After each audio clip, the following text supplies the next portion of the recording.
I crawl before I walk before I get. I felt as though we had a very good discussion. Okay, where it is? So, where it happens next? Well, I think what you should gauge is being able to do that vote, that the discussions are going well and continue. But that doesn't mean they're done.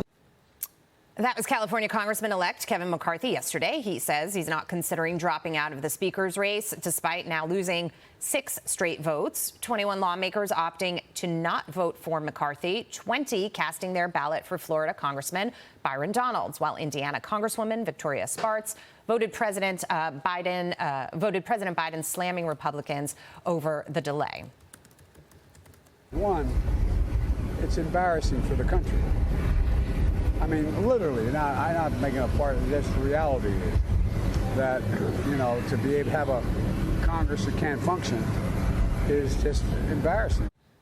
Joining me now is Texas Congressman-elect August Pfluger. Congressman-elect, great to be with you this morning. Thanks for joining us. What I'm hearing is that conversations were continuing late into the evening, and I want to get your thoughts on what you expect to happen today as we move into a 7th ballot.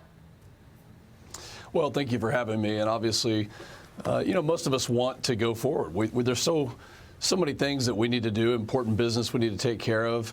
My district sent me here to take care of things like the southern border, to make sure we're energy independent. I think what we hear from the group of 20, and we all want to shake up the status quo. We need to see Washington functioning. So these are not bad discussions, but it's time to move forward. And there's 2 things that stick out to me. Number one is I hear the group of 20 saying that they want to see more trust in leadership. And number 2, they want to see it at the table. Well, the negotiations have been happening. So I think what we're going to see is, are they trustworthy, the group of 20, to say, now let's move forward? And that'll be on full display today. And then, ironically, having a seat at the table, there's only 20, but there's over 200 of us that are saying it's time to move forward. It's time to get this country back on track. Let's get Congress functioning. And let's attack the problems that this country has been going through for 2 years under Biden, Pelosi, and Schumer. I spoke to Freedom Caucus Chairman Scott Perry on this program yesterday. He's one of the 21 now lawmakers not backing McCarthy, saying that the Republicans can use this fight to improve the way that Congress works. I want you to watch this and then react. All the investigations that aren't happening right now, let's take a look back at all the investigations we did do and what their outcome was, whether it was Fast and Furious, Benghazi, the Iwan brothers computer scandal, or even the Trump-Russia collusion thing. There's never been any accountability. We need to do this better. He also said that he wants independent investigators, but McCarthy is not budging on that. Your thoughts? Well, we all want to have accountability. In fact, Speaker McCarthy, if he becomes the speaker, has been the architect of the commitment to America.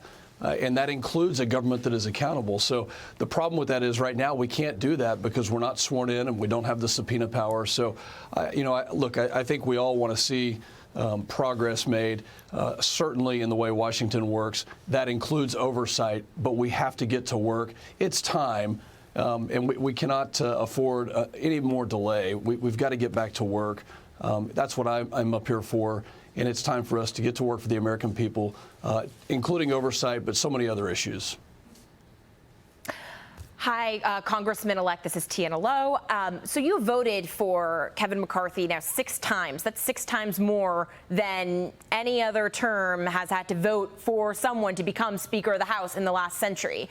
So given the fact that, technically your faction is winning, but the number of support that Kevin McCarthy has is waning, what are the talks inside the caucus about a consensus candidate in either direction, be it Steve Scalise, who says he doesn't want the job, or talking to Democrats to nominate someone in the center? What's going on there? Is there any leverage that you plan on holding over the group of 20?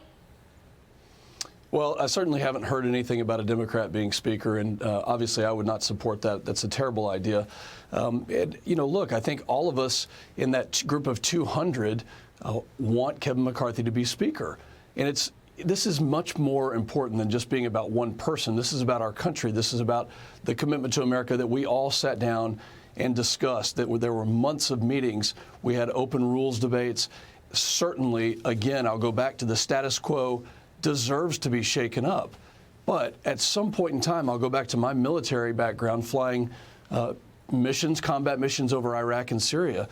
You plan, it may not be perfect, but when the mission is ready to be flown, you have to say it's time to take off. Now is the time for us in Congress to take off, and Kevin McCarthy is our nominee.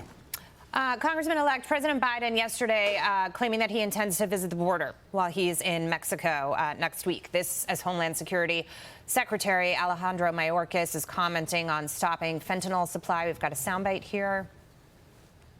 We are attacking the supply not only in the interior of the United States, not only at our border, but in the countries of origin.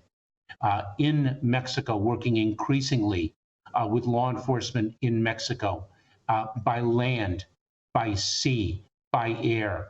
So what Mayorkas is not mentioning there is that the fentanyl is coming from China as well. And before I let you go, I wanted to get your thoughts on this. Well, obviously, it's coming from China, and the Chinese Communist Party has been complicit in so many dangerous things that affect our own communities, none more important than this issue. We've been calling on Mayorkas and Biden to go to the border. It's 715 days late for President Biden to be there. I want to see the itinerary, understand what he's going to do, but more importantly, making sure that the questions are going to be asked of the Border Patrol agents, what they think. We know the border is not secure. It's time to secure it, and I'm very disappointed in the administration for what they've done to this country. Point taken. Thank you so much, Congressman-elect August Pfluger. Great to see you. Thank you.